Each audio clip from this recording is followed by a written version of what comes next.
दोस्तों नमस्कार। आज का जो टॉपिक हम यहाँ पर लेंगे वो है पावर ऑफ जजेस। क्रिमिनल लॉ में जजेस की क्या पावर है, बीएनएसएस यानी सीआरपीसी में वो कहाँ पर मौजूद है, कहाँ पर वो दिया हुआ है, ये सब हम यहाँ पर समझने वाले हैं। एक बात आपको पता होना चाहिए कि एक जज दो कैपेसिटी में काम करता है। एक कैपेसिटी होती है क्रिमिनल, एक कैपेसिटी होती है सिविल, और एक कैपेसिटी होती है क्रिमिनल। चूंकि क्रिमिनल की बात कर रहा हूं, बीएनएसएस की बात कर रहा हूं, सेक्शन 22 और 23 हमें बताएंगे इसके बारे में कि पावर क्या होती है, किस तरीके से होती है। लेकिन मैं आपको बता दूं, सबसे छोटा जो व्यक्ति होता है वो judicial magistrate second class, above judicial magistrate first class, एक होते हैं सीजेएम, ये भी जेएमएफसी ही होते हैं। ठीक है, मतलब मजिस्ट्रेट की दो ही क्लास है, सेकंड क्लास और फर्स्ट क्लास। सीजेएम इन सबका हेड होता है। ठीक है, CJM is the head of all judicial magistrate. जब यहां से होता है प्रमोशन तो एडिशनल सेशन जज व्यक्ति बनता है और उसके बाद बनता है जज सेशन जज। सवाल यह है कि सेशन जज और एडिशनल सेशन जज में क्या फर्क है? कोई फर्क नहीं।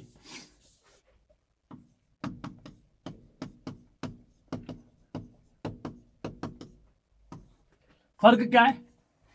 जो लॉ के जो पावर है वो तो सेम है, मतलब जो कन्विक्शन सेशन जज दे सकता है वही सारे कन्विक्शन, वही सारे इंप्रिजनमेंट, वही सारे पनिशमेंट एडिशनल सेशन जज भी दे सकता है। पर फिर भी कुछ तो फर्क होगा। हाँ है, सेशन जज के पास होती है एडमिनिस्ट्रेटिव पावर्स।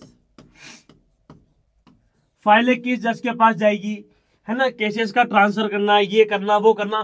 तो एडमिनिस्ट्रेटिव वर्क इनके पास क्या होता है, ये इनके पास होता है एडिशनल। बाकी as to the judicial power are same. Judicial powers are same. Judicial power क्या है भैया? दोनों की सेम है। इनकी भी पावर अलग अलग है। Judicial magistrate second class, judicial magistrate first class, CJM, इनकी पावर क्या है? इनकी पावर में फर्क है।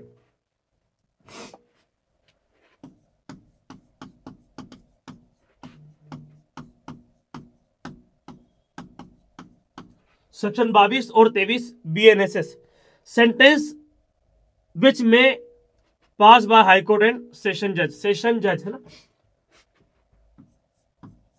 उसका जो पहला हिस्सा है वो हाई कोर्ट का है, दूसरा है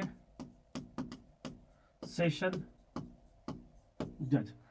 सेक्शन 23 में आएंगे तो सबसे ऊपर सीजेएम साहब आएंगे, फिर judicial magistrate first class, judicial magistrate second class. ठीक है, ऐसे आप बना लेंगे टेबल अगर, है ना, it will be easy for you, है ना। अपनी बेयर एक्ट में भी अगर आपके पास स्पेस हो तो आप ऐसी टेबल बना लीजिएगा। चल, बेसिक सवाल है ना। अगर इन सवालों का जवाब इंटरव्यू में गलत हो जाए गलती से तो भैया बहुत दिक्कत हो सकती है। तो ये तो आपको बहुत अच्छे से हालांकि पता है, पर मेरा कहने का मतलब है गलती की गुंजाइश यहाँ पर नहीं होना चाहिए। 22 और 23 दो सेक्शन है, पावर की बात कर रहे हैं। और क्रिमिनल ट्रायल जो लोग कर सकते हैं, हाईकोर्ट भी ट्रायल कर सकता है क्रिमिनल, और जेएमएससी भी कर सकता है। अब अरे ठीक है, अब पावर भी बेसिकली दो प्रकार की होती है। हम इसको दो भागों में बांट देते हैं। एक पावर इंप्रिजमेंट की और एक पावर फाइन की। एक और फर्क बताऊंगा। हाई कोर्ट के पास जो इंप्रिजमेंट की पावर हो गया है भैया, हाई कोर्ट में pass any sentence authorised by law, 22 clause 1, any sentence, any fine, but it must be authorised by law. मतलब लॉ ने जो पनिशमेंट प्रोवाइड किए हैं वो सारे पनिशमेंट हाई कोर्ट दे सकता है। बट एक बात समझना, सेशन के साथ भी लगभग लगभग यही स्थिति है। फाइन में तो कोई दिक्कत ही नहीं है, फाइन तो सेम है।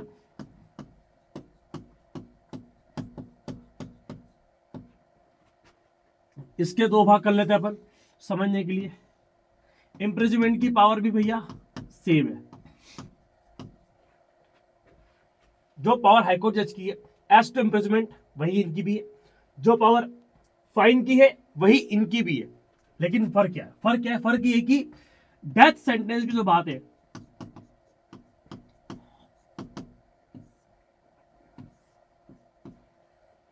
फर्क है। डेथ सेंटेंस ये सीधा दे सकते हैं और इनका डेथ सेंटेंस जाता है फॉर कंफर्मेशन, मतलब इनके डेथ सेंटेंस को करवाना पड़ता है कंफर्म, तभी उसका क्या होता है? अप्रूवल होता है।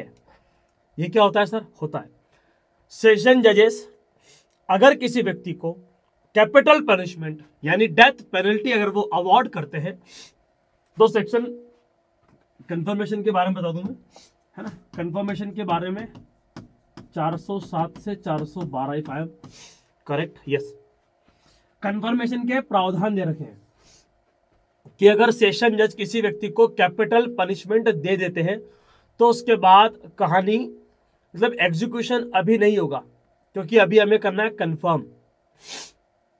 सर विक्टिम एक्यूज नहीं, उनमें से कोई नहीं जाएगा, automatic file by the procedure जाएगी, हाईकोर्ट जजेस के पास जाएगी, मिनिमम 2 हाईकोर्ट जजेस बैठेंगे, वो अगर अप्रूव कर देते हैं कैपिटल पनिशमेंट तो वापस फाइल आएगी सेशन जज में। और भैया अब क्या हुआ है? कंफर्म हो गया।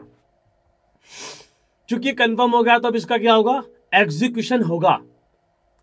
तो सर हाईकोर्ट से एक बार आ गई, सर वो अपील भी तो हाईकोर्ट, हाँ अपील भी हाईकोर्ट में होगी, तो सर अपील करने का क्या मतलब? नहीं मतलब है, अपील में जो एक्यूज होता है वो अपना पक्ष रख पाएगा, कंफर्मेशन की प्रोसेस में अपना पक्ष नहीं रख पाएगा। तो सेशन जज ने किसी व्यक्ति को डेथ पेनल्टी दे दी है, इसके बाद फाइल जाती है हाईकोर्ट, कंफर्म करके वापस कहाँ आती है? सेशन जज के पास आ जाती है। सेशन जज का जो पनिशमेंट है अब वो क्या हो गया? कंफर्म। अब यहां से आगे पिक्चर बढ़ती है, वो उसका नाम है अपील, जो करता है एक्यूज्ड, और ऑब्वियसली वो भी कहां जाएगा? हाईकोर्ट में ही जाएगा। एक ही कोर्ट है भैया, सेशन के ऊपर हाईकोर्ट के पास ही वो जाएगा, सुप्रीम कोर्ट सीधा वो जा नहीं सकता। वापस वहां पर हाईकोर्ट सुनेगी, पर सर बात वो नहीं है, क्योंकि यहां पर क्या, यहाँ पर ये बीएनएसएस की प्रोसीजर लॉ के तहत दी गई फाइल है, मैंडेटरी है तो, और ये पहली बात तो मैंडेटरी नहीं है, एक्यूज अपील करेगा तो ही सुना जाएगा पहली बात, और एक्यूज यहां पर अपना तर्क रख सकता है, उनके एडवोकेट साहब, और यहां पर एक्यूज का कोई रोल नहीं होता है इस कंफर्मेशन की प्रोसेस में। ये जुडिशरी की अपनी इंटरनल प्रोसेस ऐसा कहा जा सकता है। I hope it is very clear to you. सर्दी है भैया, क्षमा चाहता हूं ना, ठीक है।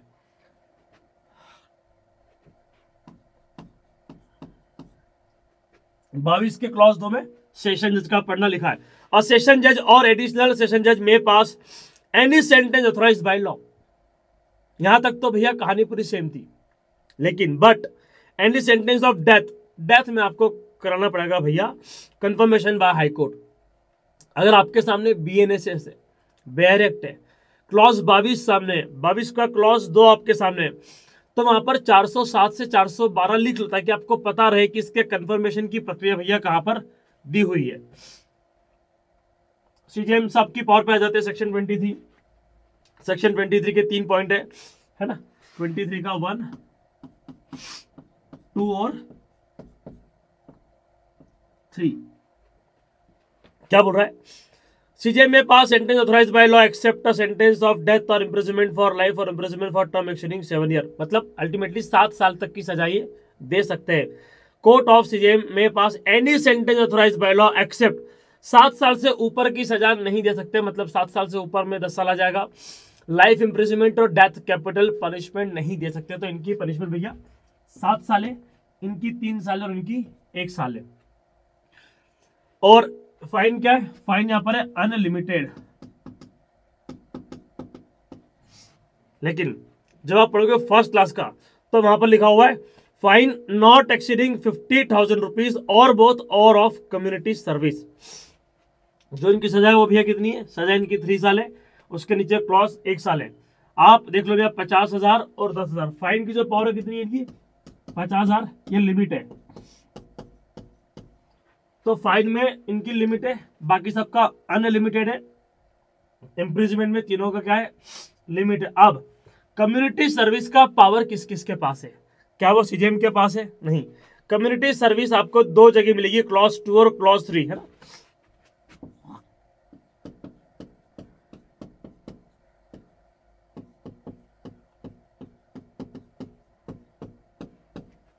तो कम्युनिटी सर्विस देने का पावर इस पूरी बीएनएसएस में केवल 2 ही अधिकारियों को है, judicial magistrate first class and judicial magistrate second class. ठीक है, तो भैया ये इनकी पावर थी। Explanation, community service shell mean the work with the court. ठीक है, जो भी कोर्ट बोले काम आपको काम करना है भैया, और वो कम्युनिटी सर्विस होगा। कम्युनिटी सर्विस देखना भविष्य में इसकी गाइडलाइन आएगी, नियम आएंगे, सब आएंगे, क्योंकि अभी सारे जजेस करेंगे अपने अपने हिसाब से कम्युनिटी सर्विस। अब किस सर्विस को कम्युनिटी सर्विस कहा जाएगा और किसे नहीं कहा जाएगा ये डिपेंड करेगा समय समय पर सुप्रीम कोर्ट में जब मामले जाएंगे तो सुप्रीम कोर्ट इसके ऊपर नया लॉ और अपने हिसाब से गाइडलाइन प्रिंसिपल सब आपको देखने को मिलेंगे। तो आपके सामने ये पावर चार्ट है जिसके अंदर आप सारी चीजें देख सकते हैं। 2 सेक्शन है, 5 अथॉरिटीज है। इस तरीके का टेबल अगर आप बना लेंगे तो आपके लिए होगा भैया बहुत सुविधाजनक। धन्यवाद, शुक्रिया, नमस्कार और क्षमा चाहता हूं, सर्दी के चलते मेरे बोलने में, मेरे प्रोनाउंसिएशन में बहुत सारी गलतियां मुझसे हो सकती है और आपको शायद डिस्टर्बेंस भी हुआ होगा, बट खैर हमें मतलब है हमारी पढ़ाई से, और अगर वो हो जाए तो फिर बात ही क्या है। धन्यवाद, शुक्रिया, नमस्कार।